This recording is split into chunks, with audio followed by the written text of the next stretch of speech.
What's up, guys? Welcome to the Annie Tunes In podcast. We have Bryan Greenlee here. He is the point guard for FAU men's basketball. How are you doing today? Doing well. Pleasure to have me on here. Yeah, pleasure to have you here. So I want to talk a little bit about your story growing up. You grew up in Gainesville, which we can totally relate to because I did as well. So what was it like living in Gainesville, growing up there? It was, the ordinary town, like pretty diverse. A lot of sports growing up. So I would just really hang out with my friends and be involved in whatever I had going on at the time. But it was good, decent size. So where and when did you start playing basketball? Man, I probably started playing when I was like 5 or 6 in the YMCA. So you started the YMCA doing probably summer camps and stuff like that. Yeah. And then you played in, I'm assuming, high school. Yeah. So was high school kind of like the start of your career, would you say? Is that when you started to kind of shine? Probably high school. My high school was like K through 12. Mm-hmm.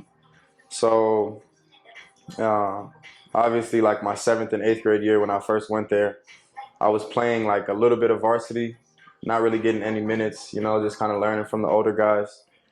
And then my freshman year was really when I had the opportunity to like play, showcase my talent. So I would say like freshman year. So then what happened when you kind of got a scholarship to run in college at Minnesota? Was that the first place? Yeah. No. Minnesota was actually the last option. Ah, okay. Yeah. So tell me about your journey graduating high school and kind of starting to play in college. Yeah, so I think I got my first college offer my junior year. Yeah, I remember it was during an AAU tournament. So I was always playing up, and I was still with like the older team or whatever. And I got the offer, and I just it gave me a little bit of confidence that I could play at the next level, So continued to play on like travel ball circuits and stuff like that, and got a few more offers. And it was tough, the recruitment process, because there were schools that I liked and I had visited, but the coaching staff would change or they would take like another player, so we'll kind of have to reroute. And Minnesota came very late, almost like 2-3 weeks before all the seniors had to leave to college. So it was just, it wasn't a super strong relationship with the coach beforehand, but I just went with it. What were some of the schools that you wanted to play at that you didn't pick? Yeah, Iowa. Definitely, the Big Ten is like a great conference. Georgia, I was looking at. Cincinnati. Old Dominion was another big one in Conference USA. They actually left this year, but I was playing them my first 2 years here. Man, that was such a long time ago. Probably those schools. Yeah. So what made you want to transfer to FAU? I know you were born in Fort Lauderdale, like you were saying. You grew up in Gainesville. Yeah. Really, the whole year, how it went, it didn't go as I expected. I didn't play very much. I definitely learned a little bit, but I didn't have the opportunity to play through mistakes or even get much minutes. So I knew I had to go somewhere where I could play, and it just wasn't a good fit, I think since it was so last minute, it was kind of like they were scrambling for an extra guy instead of actually wanting to, see me as a valuable asset to the team.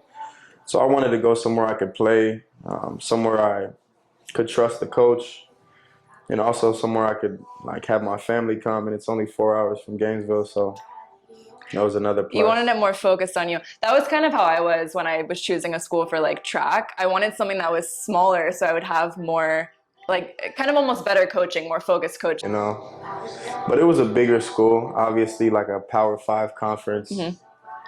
So no knock on any of the players there, but I felt like I was better than what I deserved to be playing, So when you came to FAU, how do you think that FAU put themselves on the map?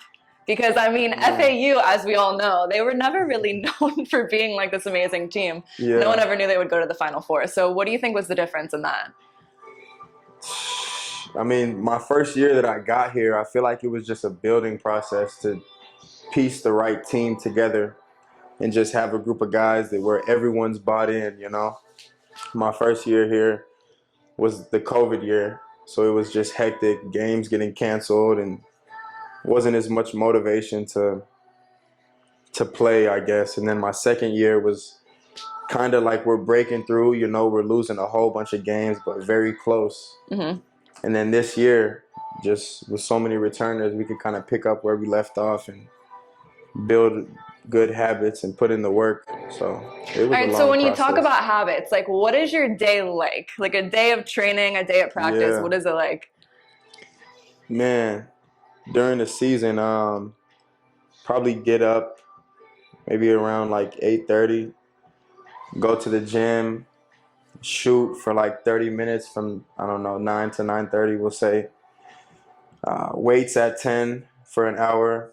Practice usually at 11 to, I don't know, 1:30 if you include like film and everything. And then probably just chill, go to class after that. I was doing a lot of online classes, so do class, maybe study, grab something to eat, and then try to get back in the gym if I can that same day. So you don't have a lot of free time. How is it Not too as much. a college student being an athlete and trying to find this balance of time for yourself?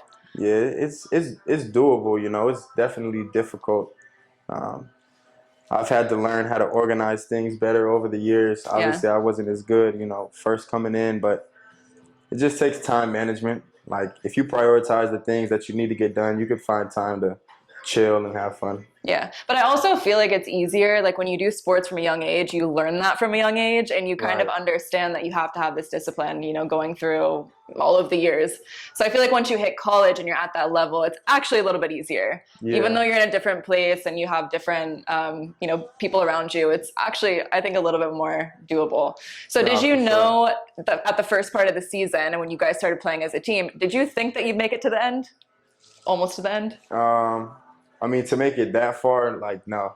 Yeah. I'm gonna be honest with you, I didn't. But even before the season started, like summer workouts and everything, I could tell that we had a good team, better than I've played on before, and just the attitude of the team. I'm like, we're definitely gonna be good. Like, how far? I don't know, but I'm sure the energy was crazy getting up to where you were going to the Final Four. yeah. What were some of the yeah. conversations like with the coach and the team leading up to it? To be surprisingly, it wasn't too much different than what we've been talking about the whole year. You know, we always talk about like building March habits, playing in March, obviously the conference tournament and the NCAA tournament. So just basically stick to what we've been doing. We stay true to our identity and continue to work and just do what we do. But obviously there was excitement, you know. We didn't really have too much time to soak in all the craziness. It was just like on to the next game. 100%. And what are some of the things that you changed in the season? Did you have anything that you were like, oof, I need to make improvements here? I would say the biggest thing probably just letting go of my ego. Yeah. You know, like is the best thing you want to do is win, obviously, as a team. That's the number one goal. But obviously there's a part of like you want to, you know, show that you can do this or you can score or that you're a good player as well. And sometimes you might have to take like a back seat just for the betterment of the team. So I would say probably that. Do you think you made huge improvements from the beginning of the season to the end? Or do you feel like you still have a lot to work on? I feel like I've improved a lot. It wasn't at a point where I was just coming in selfishly. I already wanted to win. That was my number one goal. But really just not being affected if I don't have a great game, you know? Like if we win, that's all that matters. And I think getting to that mindset was definitely a process throughout the season. 100%. So when you got to the Final Four, when you had that experience, I want to hear a little bit about it. How did that day go?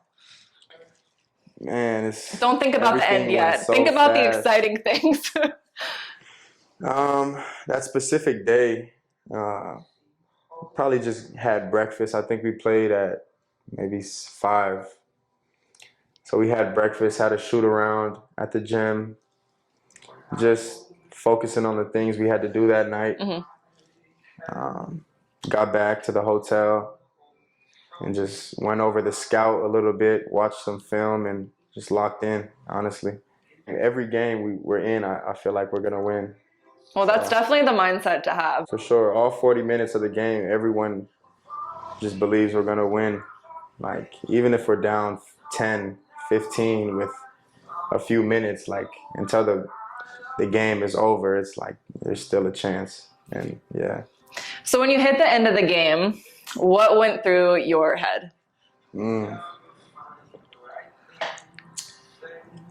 was so pissed, by the way. I was like, are you kidding me? Man. Everyone. I mean, just watching the ball, I don't know. I'm just watching the dude shoot the ball in like slow motion. It went through the net.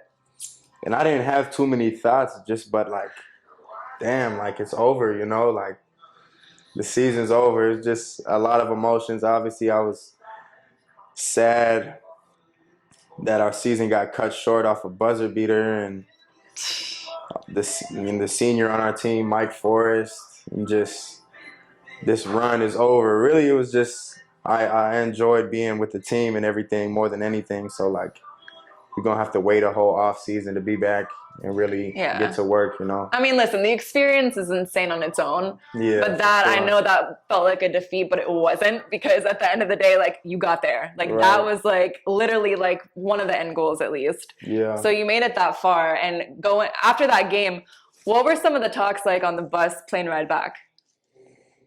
A little bit of just things we could have done different, but the overall energy was good. Yeah. Like, obviously, we're super grateful to be in a position to even play for a Final Four. So we weren't hanging our heads too much. Good. We were good. We were good. So what's next? Do you want to play professionally, by the way, in the future? Yeah, is that your goal? Yeah. All right. So what's next for you? You have a little off season, I'm sure. Mm-hmm. And then when do you guys start back? We start summer workouts in a few weeks. Soon. Yeah. You're soaking it all in, the little off season that you have. But it doesn't go throughout the entire summer. Mm-hmm. Like, we get another maybe 3-week break. But honestly, the main focus is to just improve on all the areas I need improvement and just try to become the best player I can before next season. Yeah, and everyone's in it together. I mean, you guys are going to have some new people coming in. Do you have anyone that you know of that's coming in next season? Yeah, there's a freshman. He's coming in. He's from New Jersey, I believe. Yeah. So he came to some of the tournament games and has been to a few games here this season. And you have one year left before you graduate. My last year. I'm actually graduating this spring. Oh, are you? Yeah. Oh, shit. All right. So you got one time to go. Yeah. But you want to make it further, so it's not going to end there. Right. Hopefully, God willing. What would be like your dream pro team? Honestly, I don't have one. You don't have one? Nah, I mean, maybe like the Orlando Magic, just because it's the closest to home. Yeah. You know, but I'm not one to favorite any team. Anywhere would be cool. Whatever presents itself? Yeah, exactly. All right, so where can they find you on social media? Where can they find you to keep up to date with you? Yeah, you can follow my Instagram at Bryan Greenlee, BryanGreenlee. Check it out, and thank you for being on the Annie Tinson podcast. Sure. We're going to fire off some questions. All right, let's do it. Number one, favorite place to go in South Florida on the weekends? The beach. All right, what is your favorite day of the week training-wise? Friday, because you're done? Yeah, for sure. We get an off day. Whatever days before our off day. All right. Favorite food? I would say Latin food. Latin food, really? Yeah. Do you have any interesting skills besides basketball? Yeah, I'm a barber too. I can cut hair. Oh, you can? Yeah. How did that start? I just got tired of paying for haircuts. Oh, so you cut your own hair? Yeah. Okay. I cut my own hair, and then, I don't know, I just was interested in it. I feel like I'm kind of a perfectionist, and whatever I do, like, make sure everything is neat. So barbering is something I can take my time on and try to perfect the lineup and the fade, and I just kind of, you know. It really is an art form when it comes to the lining everything up perfectly. For sure. Do you have team haircut days? I don't cut my teammates' hair anymore. It just takes too much time. Oh, but you used to? I have before, yeah. How did they like it? They liked it. I mean, for sure. It was a good cut. That can be like your side gig. Yeah, my side hustle, you know. Basketball don't work and my degree don't pull any weight. I'll be Hey, cutting hair. I think this could be a thing. Maybe. Cool. All right. Well, thank you guys so much for joining in the Annie Tunes In podcast, and we'll see you guys next time.